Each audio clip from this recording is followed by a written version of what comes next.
நம்ம ஃபோன் ஸ்லோவாக இருந்தால் அப்டேட் பண்ணுறோம். ஆப் வேலை செய்யலைன்னா ரீஇன்ஸ்டால் பண்ணுறோம்.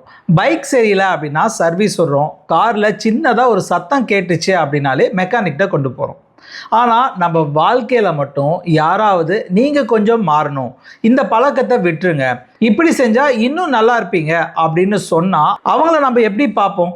நம்மளை வளர்க்க வந்தவங்களா பார்க்க மாட்டோம், குறை சொல்றவங்களா தான் பார்ப்போம். இப்படி இருக்கிற சூழ்நிலையை தான் அடியாத மாடு படியாது அப்படின்ற பழமொழியில நம்ம முன்னோர்கள் எழுதிட்டு போயிருக்காங்க. இது மாட்டை பத்தினது மட்டும் இல்ல, ஒழுக்கத்தை கத்துக்க கண்டிப்பும் பயிற்சியும் அவசியம் அப்படின்னு சொல்ற பழமொழி. சைக்காலஜியில் எடுத்துக்கிட்டா இதை growth மைண்ட் செட் அப்படின்னு சொல்லுவாங்க. நம்ம குறைகளை தப்பா பார்க்காம கத்துக்கிற வாய்ப்பா பார்க்கிற மனநிலை. ஒரு உதாரணத்துக்கு சொல்லணும்னா, டீச்சர்ஸ் ஹோம்ஒர்க் கொடுக்குறாங்க, அது தண்டனை இல்ல, நம்ம அறிவை வளர்க்குற பயிற்சி. பேரண்ட்ஸ் எப்பயுமே கண்டிச்சுட்டே இருந்தாங்கன்னா அது கோபம் இல்ல, நாளைக்கு பொறுப்புள்ள மனுஷனா இவன் வருவான் அப்படின்ற ஒரு ஆசையில சொல்றது. ஒரு கோச் மறுபடியும் ஓட சொல்றாரு அப்படின்னா நம்மள சோர்வடைய வைக்கிறதுக்கு இல்ல, நம்மள வலிமையாக்க சொல்றாரு. ஆபீஸ்ல சீனியர் கரெக்ஷன் சொல்றாரு அப்படின்னா நம்மள அவமானப்படுத்தல, நம்மளுடைய தவற மீண்டும் செய்யாதீங்க அப்படின்னு சொல்றதுக்கு. டாக்டர் சர்க்கரையை குறைச்சுக்கோங்க நடங்க அப்படின்னு சொன்னா அது கட்டுப்பாட்டுக்காக இல்ல, நம்மளுடைய எதிர்காலத்தை காப்பாத்துற ஒரு முயற்சி. இப்போலாம் நம்ம என்ன தெரியுங்களா பண்றோம்? நம்மள பாராட்டுறவங்களை நம்மள சுத்தி வச்சிருக்கோம்,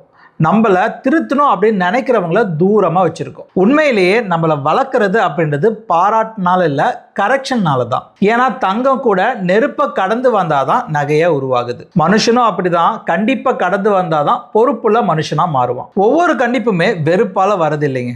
சில கண்டிப்புகள் நம்ம வாழ்க்கையை உயர்த்துறதுக்காக வருது. அதை புரிஞ்சுக்கிறவங்க வளர்றாங்க, எதுக்குறவங்க அதே இடத்துலயே நின்றுட்டு இருக்காங்க. ஸோ அடியாத மாடு படியாது. ஒழுக்கமும் பொறுப்பும் நற்பண்பும் சில நேரங்களில் கண்டிப்பின் வழியாக தான் வரும். யோசிப்போம். இது நிருநிப்ஸ். நன்றி.